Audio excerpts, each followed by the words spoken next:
Hey everybody, wanted to talk about something that we discussed yesterday in that training room. It's a beautiful day, so I decided I'd come out here to talk about the amount of buyers that are intentionally making their offers higher, knowing that when the home inspection comes, they're gonna beat the seller down. This is happening a ton.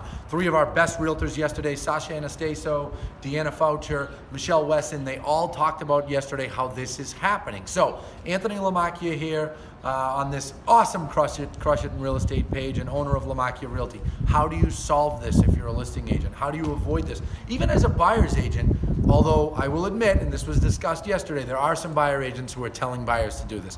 Hey, just go high and we'll beat them down on the inspection. My message to those buyer agents doing that is, probably not something you want to get the reputation for doing. So I would think that through.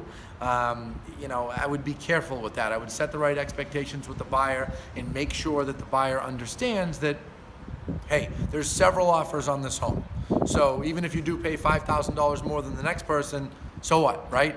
As a listing agent, what I recommend that you do is you make it very clear to the buyer's agent that you have several offers on the home, providing you do. Explain that. Explain that you have people waiting in line. I'm walking closer now because it's windy. You have people waiting in line. You have people that want the home, okay?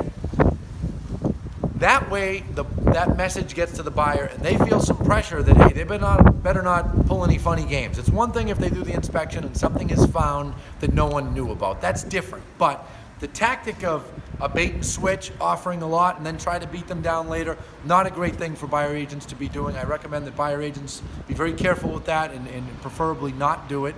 Certainly not do it intentionally, obviously. But listing agents, I would really drive the message home with the buyer's agents that, you know what, we're not going to tolerate any of that.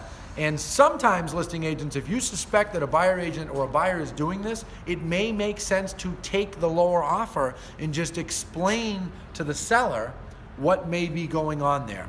And that's a reason why I say buyer agents don't get in the habit of that, because the word will spread.